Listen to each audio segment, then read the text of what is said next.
Hello जी, कैसे हैं आप सब। एक बार फिर से स्वागत है आपका हमारे YouTube चैनल पर। दोस्तों, आज के हमारे इस वीडियो में हम बात करेंगे कांचीपुरम के बारे में। जी हाँ दोस्तों, वही कांचीपुरम जहाँ की साड़ियाँ बहुत फेमस होती है। कांचीपुरम अपने प्रसिद्ध मंदिर के साथ साथ अपने सिल्क और रेशम की साड़ियों के लिए भी पूरे भारत में प्रसिद्ध है। अगर आप कांचीपुरम जाने की प्लानिंग कर रहे हैं तो यह वीडियो आपके लिए बहुत हेल्पफुल साबित होने वाला है, क्योंकि इस वीडियो में कांचीपुरम के बारे में आपको संपूर्ण जानकारी दी जाएगी, इसलिए वीडियो अंत तक जरूर देखिएगा। तो चलिए शुरू करते हैं। कांचीपुरम तमिलनाडु राज्य में स्थित प्रमुख धार्मिक स्थल है, जिसे 1000 मंदिरों के सुनहरे शहर के रूप में भी जाना जाता है। कांचीपुरम भारत में सबसे पवित्र हिंदू तीर्थ स्थलों में से एक है, जिसे भारत के सबसे 7 पवित्र शहरों में से एक माना जाता है। भारत के कुछ सबसे अद्भुत स्थानों के घर कांचीपुरम को आध्यात्मिकता का केंद्र माना जाता है, जहां कई विदेशी पर्यटक भी भारतीय संस्कृति का अनुभव करने के लिए आते हैं। कांचीपुरम में देखने के लिए स्थान केवल मंदिरों और ऐतिहासिक स्थानों तक ही सीमित नहीं है। यहाँ आप रामाराजा स्ट्रीट पर पैरासेलिंग, कोवलुंग पॉइंट पर स्कूबा डाइविंग, थिरक नारायण एवेन्यू में रॉकिंग और रॉक क्लाइंबिंग जैसे कई साहसिक खेलों के लिए भी जा सकते हैं। आगे हम बात करने वाले हैं कांचीपुरम के इतिहास के बारे में, संस्कृति के बारे में और कांचीपुरम के प्रमुख पर्यटन स्थलों के बारे में, तो इसलिए वीडियो में बने रहिएगा। तो सबसे पहले बात करते हैं कांचीपुरम के इतिहास के बारे में। कांचीपुरम का समृद्ध इतिहास 2री शताब्दी ईसा पूर्व से अस्तित्व में आया है, जिस पर कई महान और शक्तिशाली राजवंशों का शासन रहा है। यह भी माना जाता है कि यह शहर महाभारत के द्रविड़ साम्राज्य का एक हिस्सा था। प्रसिद्ध कवि कालिदास जी द्वारा इस प्राचीन शहर को दक्षिण का बनारस कहा जाता है, जबकि मौर्य और पल्लव राजवंशों के दौरान कांची, कांचीपुरा या कांचीपुर का भी कहा जाता था। अब बात करते हैं कांचीपुरम की संस्कृति के बारे में। कांचीपुरम की संस्कृति में जैन धर्म, बौद्ध, हिंदू और मुस्लिम जैसे सभी धर्मों का मिश्रण शामिल है और सभी धर्मों को पूर्ण श्रद्धा भाव से अपनाया जाता है। ऐसा माना जाता है कि बौद्ध धर्म ने शहर में पहली शताब्दी में जैन धर्म के रूप में अपनी जड़ें जमाई थी। जैसा कि कांचीपुरम काफी समय तक मुगलों और दक्षिण भारत के नवाबों के अधीन था, इसलिए शहर में एक महत्वपूर्ण मुस्लिम प्रभाव भी है। अब ये तो बात हो गई इतिहास और संस्कृति के बारे में। अब हम बात करेंगे कि हम कांचीपुरम में कहाँ घूम सकते हैं, यानी कांचीपुरम के दर्शनीय स्थलों के बारे में। तो सबसे पहले नंबर पर आता है कामाक्षी अम्मन मंदिर। कामाक्षी अम्मन मंदिर कांचीपुरम के प्रसिद्ध मंदिरों में से एक है, जो स्थानीय लोगों के साथ साथ देश के विभिन्न हिस्सों से आने वाले भक्तों के लिए प्रसिद्ध तीर्थ स्थल बना हुआ है। कांचीपुरम के बीच में स्थित कामाक्षी अम्मन मंदिर भारत में स्थापित 51 शक्तिपीठों में से एक माना जाता है। कहा जाता है कि इस स्थान पर देवी सती की नाभि गिरी थी। कामाक्षी नाम में का अर्थ सरस्वती का प्रतिनिधित्व करता है, माँ लक्ष्मी का प्रतिनिधित्व करता है, जबकि अक्षी का अर्थ है आंखों को देखना। बात करें दर्शन के समय की तो सुबह 5:30 बजे से दोपहर 12:30 बजे तक और शाम 4 बजे से 8:30 बजे तक। अगला है वरदराजा पेरुमल मंदिर। भगवान विष्णु को समर्पित वरदराजा पेरुमल मंदिर कांचीपुरम के प्रमुख पर्यटन स्थलों में से एक है, जिसे लोकप्रिय रूप से अतियूरन या हस्तागिरी के नाम से जाना जाता है। कांचीपुरम के उपनगर में स्थित वरदराजा पेरुमल मंदिर उन 108 मंदिरों में से एक है जो भगवान विष्णु के अवतारों द्वारा देखे गए थे। वरदराजा पेरुमल मंदिर कांचीपुरम के सबसे प्राचीन मंदिरों में से एक है, इसलिए यह मंदिर पुराने पत्थरों के खंभों से घिरा हुआ है। वरदराजा पेरुमल मंदिर खुलने का समय सुबह 6 बजे से 11 बजे तक है और फिर शाम को 4 बजे से 8 बजे तक है। अगला है देवराज स्वामी मंदिर।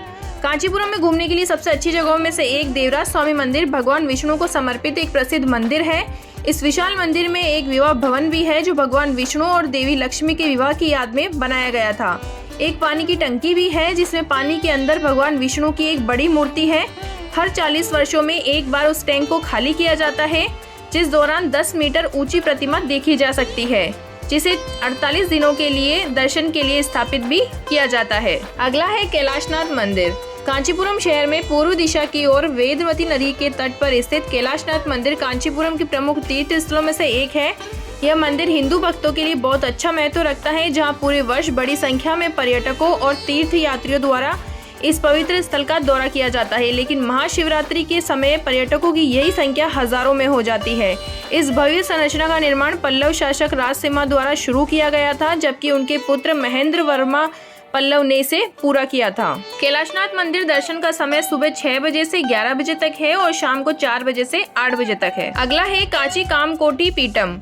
कांची कामकोटी पीठम भारत के पंचभूत स्थलों में से एक है। कांचीपुरम के प्रसिद्ध पर्यटक स्थल की यात्रा पर आने वाले पर्यटक अक्सर शांति में समय व्यतीत करने के लिए आते हैं। कांची कामकोटी पीठम सभी जातियों और पंथों के लोगों का बिना किसी भेदभाव के यात्रा और पारंपरिक पूजा में भाग लेने के लिए स्वागत है। इसलिए आप जब भी कांचीपुरम की यात्रा पर आए तो अपना कुछ समय निकालकर कांची कामकोटी पीठम जरूर आए। अगला है कांची कुडील। कांची कुडील कांचीपुरम में घूमने के लिए सबसे अच्छी और आकर्षक जगहों में से एक है, क्योंकि यहाँ प्राचीन संस्कृति और हिंदू धर्म की सांस्कृतिक विरासत को दिखाया गया है। कांची कुडील वास्तव में एक संग्रहालय है जो कई पुराने और प्राचीन कलाकृतियों, चित्रों और मूर्तियों का घर है। कांची कुडील कांचीपुरम की ऐसी दिलचस्प जगह है जो भारत के इतिहास और जीवन के आधुनिक तरीके से हिंदू धर्म को आपस में जोड़ता है। अगला है एकम्बरनाथ मंदिर। लगभग 20 एकड़ की विशाल क्षेत्र में फैला हुआ एकम्बरनाथ मंदिर कांचीपुरम का सबसे बड़ा मंदिर है। यह प्रसिद्ध मंदिर भगवान शिव को समर्पित है, जिसे पल्लवों द्वारा बनाया गया था और फिर चोल और रायस दोनों द्वारा पुनर्निर्मित किया गया था। इस मंदिर की एक उल्लेखनीय विशेषता यह है कि मंदिर में स्थापित सभी 1000 लिंग एक एकांत पत्थर से बने हुए हैं।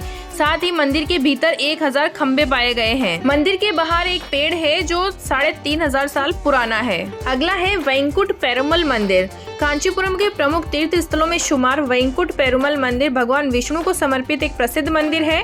वैंकुट पेरुमल मंदिर का निर्माण 7वीं शताब्दी के दौरान पल्लव राजा नादीवर्मन द्वितीय द्वारा करवाया गया था। जब भी आप अपनी कांचीपुरम की यात्रा में वैंकुट पेरुमल मंदिर आएंगे तो आप यहां भगवान के दर्शन के साथ साथ मंदिर और शहर के इतिहास को बताने वाले शिलालेख को भी दीवार पर देख सकेंगे। अगला है उलगालंथा पेरुमल मंदिर। भगवान विष्णु जी को समर्पित उलगालंथा पेरुमल मंदिर कांचीपुरम के प्रमुख पर्यटक स्थल और मंदिरों में से एक है। इस मंदिर को तमिलनाडु के सबसे पुराने मंदिरों में से एक माना जाता है, जिसका निर्माण और पुनर्निर्माण चोल साम्राज्य, विजयनगर साम्राज्य और मदुरा नायक राज्य के समय में हुआ था। मंदिर में मुख्य देवता के पास वामन के रूप में विष्णु जी की एक मूर्ति और स्थापित है। भारत में स्थापित 108 दिव्य देशम में से एक यह मंदिर कांचीपुरम पर्यटन स्थल में महत्वपूर्ण ऐतिहासिक और धार्मिक महत्व रखता है। अगला है जैन मंदिर। कांचीपुरम के थिरुपरुथी कुंड्राम गांव में स्थित जैन मंदिर जैन भक्तों के लिए बहुत धार्मिक महत्व रखते हैं। इनमें से एक मंदिर भगवान महावीर को समर्पित है और दूसरा जैन तीर्थंकरों को समर्पित है। ये प्राचीन मंदिर देवताओं और जैन संस्कृति कला की शैली की कहानियों को दर्शाते हुए सुंदर चित्रों से सुशोभित है। इन चित्रों में से अधिकांश को बहाल कर दिया गया है, लेकिन मंदिरों की सुंदरता बहुत अच्छी तरह से संरक्षित है। अगला है चित्रगुप्त मंदिर। कांचीपुरम के प्रसिद्ध मंदिरों में से एक चित्रगुप्त मंदिर भारत का एक दुर्लभ मंदिर है। यह मंदिर भारत में स्थापित सबसे प्राचीन चित्रगुप्त मंदिरों में से एक है। यह मंदिर कांचीपुरम का श्रद्धेय स्थल होने के साथ साथ पारंपरिक वास्तुकला का भी अद्भुत नमूना है, जो इसके आकर्षण में 4 चांद लगाने का कार्य करती है। अगला है कुमारकोट्टम मंदिर। भगवान मुरुगन को समर्पित कुमारकोट्टम मंदिर कांचीपुरम के प्रसिद्ध पर्यटक स्थलों में से एक है। 1915 में निर्मित होने के बाद से ही कुमारकोट्टम मंदिर ने कांचीपुरम के सबसे प्रसिद्ध मंदिर में महत्वपूर्ण स्थान प्राप्त किया है। जब भी आप कुमारकोट्टम मंदिर के दर्शन के लिए आएंगे तो यहाँ भगवान मुरुगन के अनोखे रूप के दर्शन करेंगे, जिन्हें हाथ में कमंडल लिए हुए और गले में रुद्राक्ष की माला धारण करते हुए दर्शाया गया है। अगला है कच्छपेश्वर मंदिर। कच्छपेश्वर मंदिर कांचीपुरम का एक और प्रसिद्ध मंदिर है, जिसे आप कांचीपुरम की यात्रा में घूम सकते हैं। कच्छपेश्वर मंदिर पूरे भारत का एक अद्भुत मंदिर है। वास्तव में यह मंदिर भगवान विष्णु जी को समर्पित है, जिन्हें मंदिर में कछुए के रूप में भगवान शिव की पूजा करते हुए दिखाया गया है। हमारा आखिरी मंदिर है एरी कथा रामर मंदिर। भगवान राम को समर्पित एरी कथा रामर मंदिर कांचीपुरम के प्रमुख तीर्थ स्थलों में से एक है। इस मंदिर का निर्माण भी पल्लव साम्राज्य के शासनकाल के दौरान किया गया था। यह मंदिर राम के अनुयायियों और भक्तों के लिए धार्मिक रूप से बहुत महत्वपूर्ण है, इसलिए देश के विभिन्न हिस्सों से श्रद्धालु और पर्यटक श्री राम के दर्शन के लिए यहाँ पहुँचते हैं। जब भी आप एरी कथा रामर मंदिर आएंगे तो आप यहाँ लगभग 8 फीट ऊंची रामानुज की मूर्ति के दर्शन कर सकेंगे। अब बात करते हैं कि कांचीपुरम कैसे पहुंचे। तो सबसे पहला ऑप्शन हमारा रहेगा बाय फ्लाइट। यदि आपने कांचीपुरम घूमने के लिए फ्लाइट का सिलेक्शन किया है तो जान लें कि कांचीपुरम के लिए कोई सीधी फ्लाइट कनेक्टिविटी नहीं है। कांचीपुरम का निकटतम हवाई अड्डा चेन्नई में है, जो कांचीपुरम से लगभग 55 किलोमीटर की दूरी पर स्थित है। एयरपोर्ट पर उतरने के बाद कांचीपुरम पहुंचने के लिए आप बस या कैब या टैक्सी किराए पर ले सकते हैं। यहाँ से आप लगभग 40 से 50 मिनट तक का सफर तय करके कांचीपुरम पहुंच सकते हैं। इसके अलावा आप अगर बाय रोड जाना चाहते हैं तो कांचीपुरम घूमने जाने के लिए सड़क मार्ग से यात्रा करना बेहद आसान है, क्योंकि कांचीपुरम एक विस्तृत नेटवर्क के माध्यम से राज्य के सभी प्रमुख शहरों से जुड़ा हुआ है। कांचीपुरम के लिए आप किसी भी प्रमुख शहर से बस ले सकते हैं। बस के अलावा आप अपनी कार या टैक्सी किराए पर लेकर भी आसानी से कांचीपुरम जा सकते हैं। हमारा आखिरी ऑप्शन है कांचीपुरम बाय ट्रेन।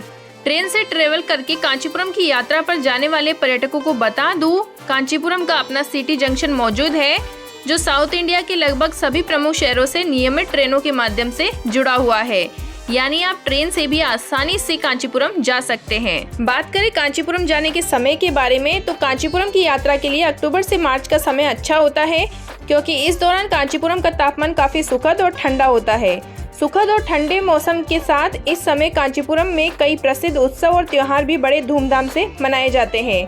इन महीनों को छोड़कर बाकी समय कांचीपुरम का मौसम ज्यादातर आर्द्र और गर्म होता है, साथ ही भारी वर्षा होती है। इसलिए सबसे अच्छा हुआ कि पर्यटक ठंड के महीनों में कांचीपुरम के प्रमुख तीर्थ स्थलों की यात्रा का प्लान बनाएं। तो दोस्तों, ये थी कांचीपुरम यात्रा से जुड़ी कुछ जानकारी। अगर जानकारी थोड़ी सी भी अच्छी लगी हो तो वीडियो को लाइक करें, शेयर करें, और अगर चैनल पर नए हैं तो चैनल को सब्सक्राइब जरूर कर ले, ताकि मेरे ऐसे ही नए वीडियोस आपको देखने को मिलते रहे। फिर मिलेंगे एक नए वीडियो के साथ, तब तक के लिए गुड बाय।